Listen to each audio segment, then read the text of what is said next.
My name is Jason JROCK Houston, and this is Chaotic Riffs Magazine. It's my great pleasure to be speaking with lead singer, guitarist Clinton Cunanon from a band Another Lost Year. How are you doing tonight, Clinton? Well, I'm good, and I have to give you props for getting my last name correct. So. Yeah, I do my homework. But and I also understand you guys are from North Carolina. That's your home base. So I got to ask, what's the music scene like there these days? Man, North Carolina was known for creating bands like CRM in the early '90s and stuff like that. So it's a much different scene than the type of rock that we do. We also had Casey and JoJo. Oh wow. Very easy guys, but the scene here is it's hanging on. We're doing our part to try and keep it alive. But there's some great bands that are coming out of Charlotte right now as well, and they're doing a really good job as well. So it's thriving. We'll say it's thriving. That's great to hear. Now, I got to ask, Clinton, when you were growing up, who were the guitar players that influenced you to, pick up the guitar? I watched Eddie and the Cruisers Part 2 when I was 9 years old. Oh, wow. That movie actually is what made me want to play guitar. But probably later on, Mark Tremonti. I was a huge Creed fan. I'm not ashamed to say that. Oh, yeah. Mark Tremonti's a beast. I love Eric Clapton. I definitely love, Bob Seger's singer-songwriter style that he has. Guys like that. I grew up on '90s country, so I love Travis Tritt. I love Colin Ray. I love Gus Brooks for the aspect that they write a lot of their own stuff. But as far as just major shredders, man, I've never been into the technical aspect of it. I'm all about the feel, who actually makes me feel something. So, like I said, going back to kind of Eric Clapton, I love what he does. Well, that's kind of interesting because I guess being a singer plays a role in that because again to me, you could have a band of 4 or 5 great-looking guys, but if you just don't have any songs, if the songs aren't there, you're not going to go too far. For me, it's always been about the song too, and it sounds like that's some kind of guy you are. Yeah, no, music should make you feel something. It should make you, either happy or sad or angry or mad. Whatever. It should invoke some type of emotion. It should make you feel something, and that to me is what a great song is. And if it doesn't do that, then it doesn't get that great song check. yeah. It's kind of interesting that you name Eric Clapton as an influence. I mean, really great musician in his own right. I mean, a singer, songwriter, guitar player. He can do it all. And the thing I always loved about a guy like Clapton is he is such a great songwriter. I mean, if you listen to anything he's written over the years, I mean, he is one of those songwriters who really is just a great storyteller. Oh yeah, man, it's the storytelling aspect of it. And the thing is when I say this, I have to kind of disclaim this, but I'm not knocking any of the bands that are out now. But there's certain bands who try and be as heavy as Five Finger Death Punch. There's already a Five Finger Death Punch.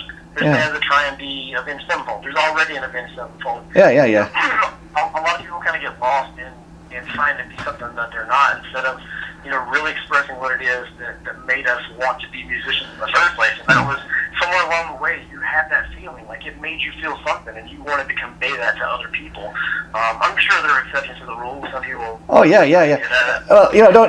Don't apologize for who influenced you, because this is today talking to you. This is you telling your story, and the thing about it is, I think. It makes for a more interesting story. A guy that's influenced by a whole lot of different types of musicians, for the simple fact that if you're influenced by various different types of musicians and music, it makes you for a more rounded musician yourself. Yep, absolutely, 100%. I agree with that. Yeah. I mean, that's why you take a band like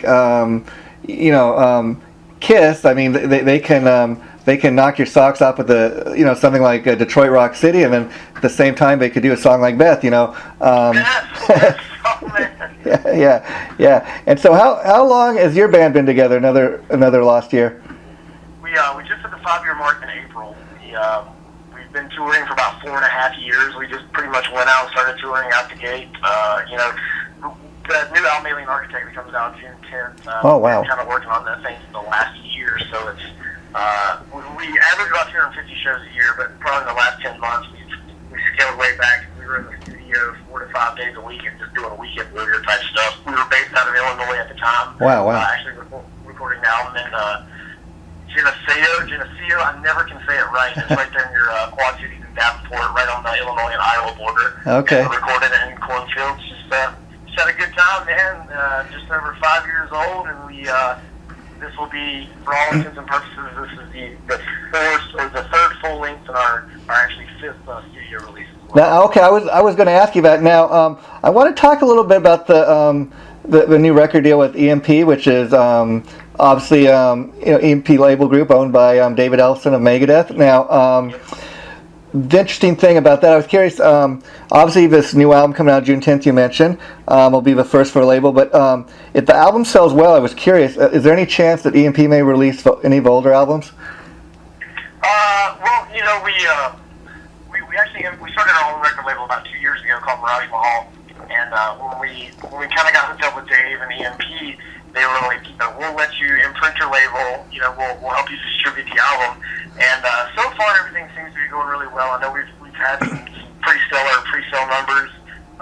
Dave's happy, the team's happy. We're actually getting ready to start our second single record, is what they call it. Yeah. In the radio world, our second record to radio.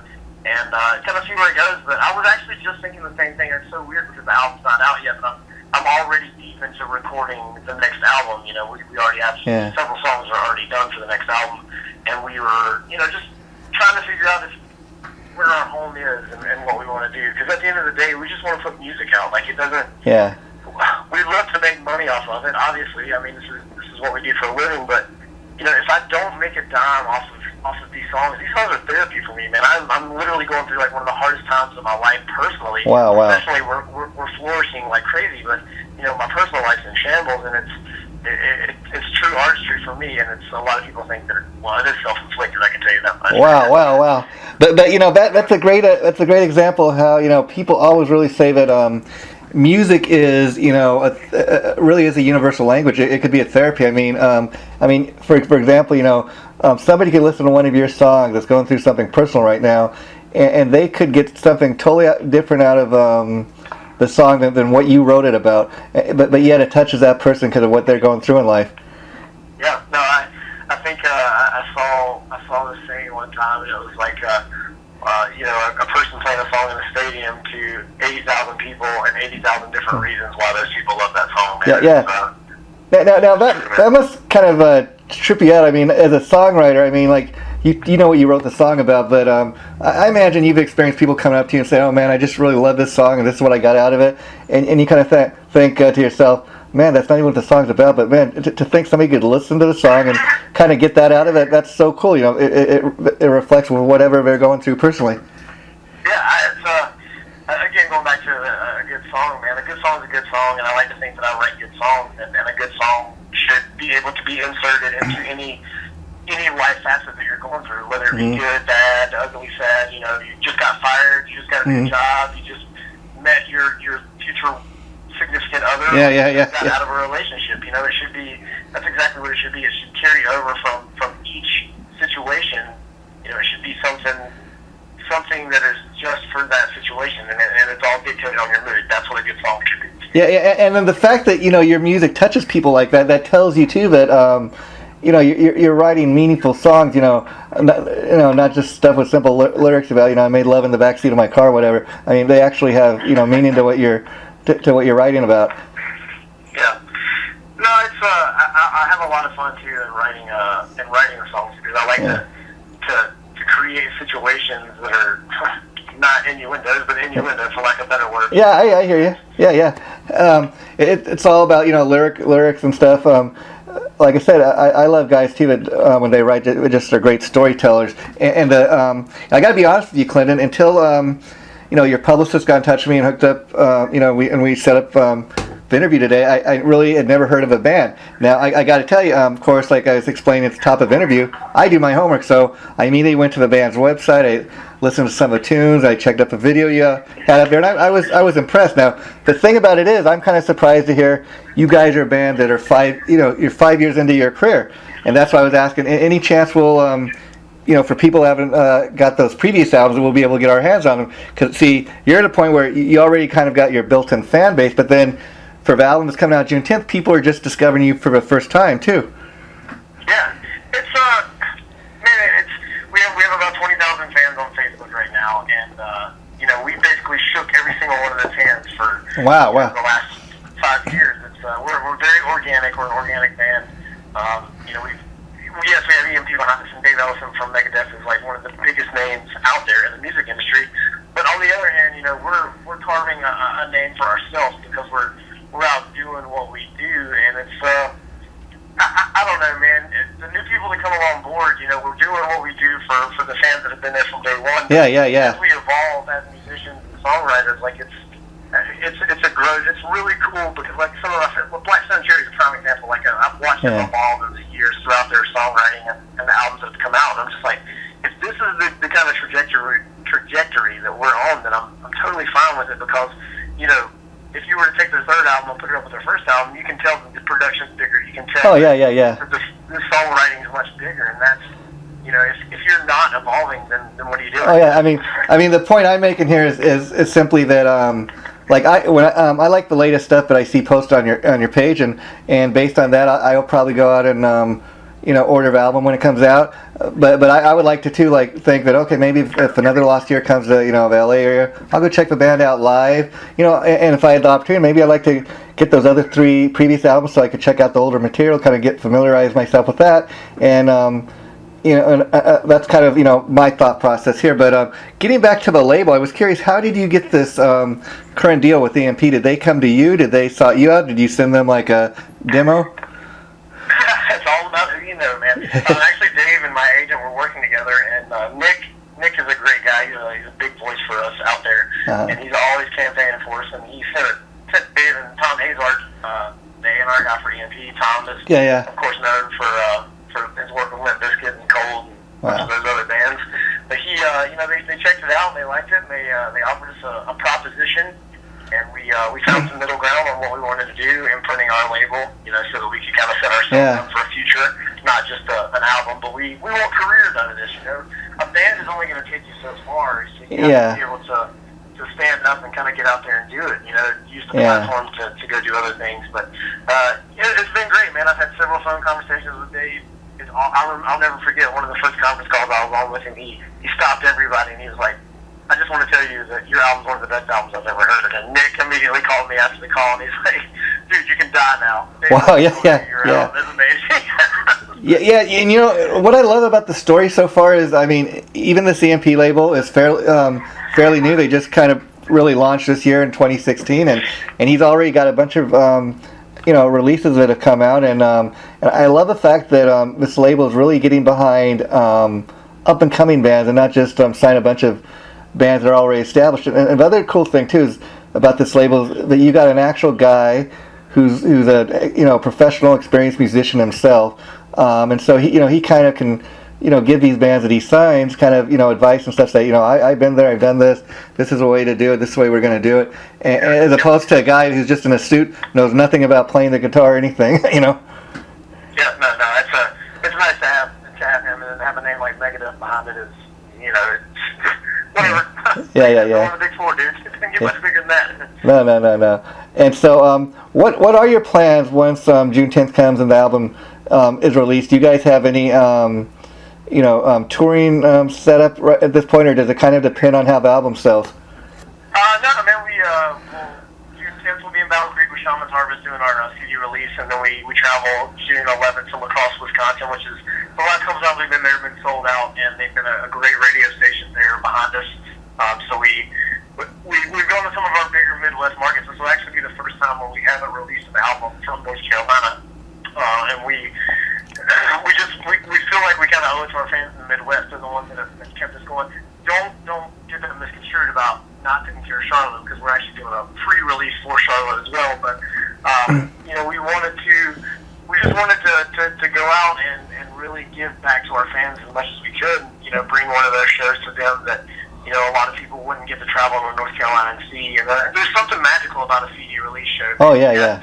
You got this product in your hand, and it's like, you know, your life for the last year, and you're looking at it and you're going, man, it's your kid, dude. That's your kid that you watched born, and now you're releasing it out into the world. You've given it all the tools that you can. You're taking it from diapers to pull-ups to crawling to walking, and now they're in the car with the driver's license, and and you hope and pray that it does the right thing, you know. Yeah, as far as the songs on the new album, I was curious, are these songs that were newly written just for this album, or do we have any material that's been laying around for a while?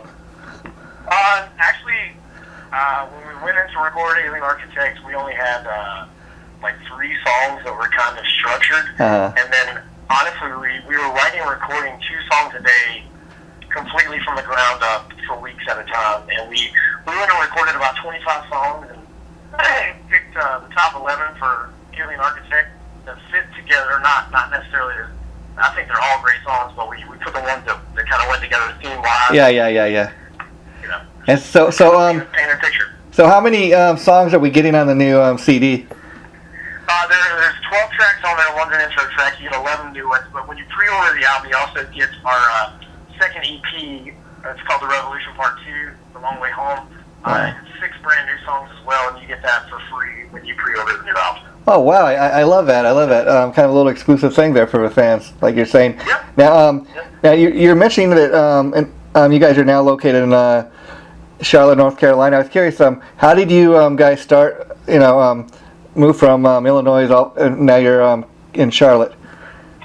Well, we're from Charlotte originally, and when we were doing this album, we just kind of based ourselves out of Illinois. But okay. Yeah, we started here in Charlotte. I met Adam while I was hosting an open mic. George, our lead guitar player, he's been with us for about 2 years. He was in a band that was touring with us a couple years ago, and at the end of the tour, he wanted to stay with us, so we let him. Okay. And Nate, a drummer, him and I actually went to high school together, not the hospital. Somebody thought I said hospital. we went to the same high school together. We didn't know each other, and then our paths crossed a couple years ago. He came out and ran town for us, but back here at home, all we would do, we'd go into bars and we'd talk to him like, hey, let us throw a show here Friday night. We'll take care of everything. And wow. That's how we did it. A lot of bands don't understand that. They go to venues that are already established and they're like, I want to jump on a show. Well, we actually, we created the shows. We call up our friends and like, hey, man, you guys want to play a show Friday night? I got 100 tickets. Let's go sell them. And that's what we would do. Yeah, I mean, like I said, what I love about the EMP label you guys are signed to is just the roster of bands on there. They're just really great up and coming bands. Like I said, he could have just went and signed a bunch of bands that are already established. But I mean, I recently did an interview with another EMP band, which is called Everybody Loves a Parade. But that's it. And the thing I love about it is these guys are guys that met on the Drowning Pool Road Crew. They were part of the Drowning Pool Road Crew, and they formed this band, and they got their own little band now out of it. Nice. Yeah. I did not know that. Yeah. So that's kind of an interesting story. But see, that's what I love about a label like this. They got all these great up and coming bands. And I mean, I'm impressed with, like, when you tell me just the number of fans you guys got on your Facebook page. I mean, that's amazing for a band. I mean, again, you guys have been around for 5 years, but I mean, that's the power of internet for you. I mean, you guys must get messages and people messaging you on there telling you, even from Japan or halfway around the world, Russia, Mexico, Germany, places the band hasn't even toured in yet, and people are telling you that we're digging your music, halfway around the world. Yeah, it's crazy when you get a message from like India or somewhere. They're like, we've been jamming your songs over here. You're like, what? Yeah. Is that even possible? Yeah, and has there been any talk of a band maybe going overseas, or again, does that kind of depend on how well the album does? Yeah, 100% we'll be going overseas. Our goal this year was actually to get out of the country, and early 2017 we're actually on Shipwreck, which goes to Grand Turk Island. Oh wow! Close enough to being out of the country for me. We're on there with Brigham Benjamin, Papa Roach, Alter Bridge. Oh wow! Yeah, it's gonna be a bash, but yeah, I see some European touring in our future. We're working on some USO tour stuff right now. Mm-hmm. We're real big on trying to get back to the community. We're like being 5 years old. We don't really have a good stronghold, but we do what we can where we can. We try and be as good as we can to the people that have been good to us, and we try and be as a positive influence as possible. But like I said, man, we're human at the end of the day. Yeah. We err, we make mistakes, and it's about learning from those mistakes and moving forward. Yeah. And now, so How exciting for that is you when you guys get on a bill like with a band like Papa Roach you were mentioning there? That must be pretty exciting. Dude, it's great. We've done some shows with those guys before. The first time we played with Papa Roach, we were doing sound check, and Jacoby came walking by. He was walking by, and he stopped right in the middle of the room while we were doing our sound check, and he just watched the whole thing. We got done, he was like, "You guys are good." That was just one of the coolest moments of my life right there to have Jacoby and Papa Roach watching us play. Like, he was the only one in the room watching us play. Yeah, and how do you feel about like when fans come to your shows and they're videotaping the shows when you're on stage? Does that bother you, or do you kind of dig that? You know, it's today's world. I see a lot of artists get upset about it, man. But you know, if you want to be on your phone, hey, you know, they pay to get in there. They can do what they want. If they want to get belligerently drunk and pass out in the corner, would you say anything to them about that? Or would you just be like, he's drunk, having a good time? You don't have to. You know, people share on the internet. That's what it's about, man. Yeah. You know, we don't make money off music anymore, selling music at this level. So yeah. I was going to ask you about that. You know, recently Nikki Sixx was going online talking about how he thinks YouTube has been ripping off, you know, the majority of artists. He believes that there should be like a standard fee, but they should have to pay, you know, to use a band's music or something on their site. What's your feelings on that? Again, I don't have the money that Nikki Sixx. I don't have the money that has to pull off Spotify and stuff like that. Yeah. So what I think is, again, at our particular level, and just kind of where the industry is going right now, you just got to adapt with it, man, and figure out another way. Yeah. People are going to do it. Yeah. Well, I've really enjoyed talking to you today, Clinton. The last thing I wanted to ask you, too, is I got to ask you, how did you name the band Another Lost Year? Well, your brain remembers things in series of threes, so it's 3 words. It starts with the letter A, so it's usually the first thing that pops up in your media player list. And when I was in the Army, I wasn't getting to play a lot, and I was losing years, a.k.a. Another Lost Year, man. Oh, wow. That's kind of interesting. Oh, and another thing I wanted to ask you is, we were, of course, talking earlier, obviously you're a guitar player, but I was wondering, were you always a lead singer, or did you kind of fall into singer position kind of accidentally, being that you couldn't find anybody else to sing the material? That's actually exactly what happened. I used to be, the first band I was in, I was a bass player, and then I kind of bounced around from band to band, and one day a band I was in, they're like, we can't find a singer. We need somebody to sing. And you're a pretty decent singer, I got to tell you. But being that you start out as on the bass and playing the guitar and stuff, did it take you a while to get comfortable in like hearing your voice back in the playback and stuff? And did it take you? Oh, yeah. It took me honestly until this album to be really comfortable with who I was as a singer and vocally. Yeah, because the interesting thing I think too, when you're a singer and you write this stuff, I think for the most part, if you had another guy come in and do the singing, you might be more critical of the way he's singing your songs. Would you agree? Yeah, absolutely, 100%, man. It's you as the songwriter, be it me, be it Adam, Jordan, Nate, or whatever. I do all the lyric and melody writing. This album I kind of scaled back on all the music, right? It was a collective effort writing musically, where as albums before, it's been me writing pretty much 100% of everything. And but this time I focused really like on the melodies and things like that. And I can't imagine if I had to do that and then like if I wasn't the singer and then have our singer like sing it the way that I wanted to. Yeah. It wouldn't happen. And as far as recording goes, I was curious, when you guys recorded this album coming out June 10th, were you all in the same room together recording, or does each guy kind of record his parts separately? Well, we do, it's really weird. This was the first album that I was in the control booth the entire time, from start to finish. I helped produce this album as well. So it was, some days we'd all be there, some days I would play guitar, some days George would play guitar, some days Adam would play guitar. It all varied on like what was happening, but for the most part we were all together. We lived on a tour bus in the front yard of the studio. Yeah. It was crazy. And what's that like to kind of self-produce yourself? I mean, would you prefer to have an outside guy come in and kind of critique the band, or are you really comfortable in doing that? I'll be honest with you, with this album, man, it seems like the thing that people are saying is it seems like we went in and did exactly what we wanted to do. Oh. Whereas I think if we would have had an outside producer come in, could have altered the sound of that. yeah, exactly. And this album, the greatest compliment that I've heard thus far was somebody saying that it sounds like you just went in and did whatever you wanted to do. I didn't have somebody saying it has to be 3 minutes and 30 seconds so that it can go to radio. Wow, yeah. You got to do this and you got to do that. I'm like, nah, man, I'm going to play what's right, what feels right. If it doesn't feel right to me, it's not going to be right, you know? I mean, that's why you take a band like Queen. I mean, going all the way back to, like 1975 or whenever it was when they put out Bohemian Rhapsody. I mean, that was way beyond what a typical single was as far as the length of time. But it became such a massive hit. I mean, so you just never know.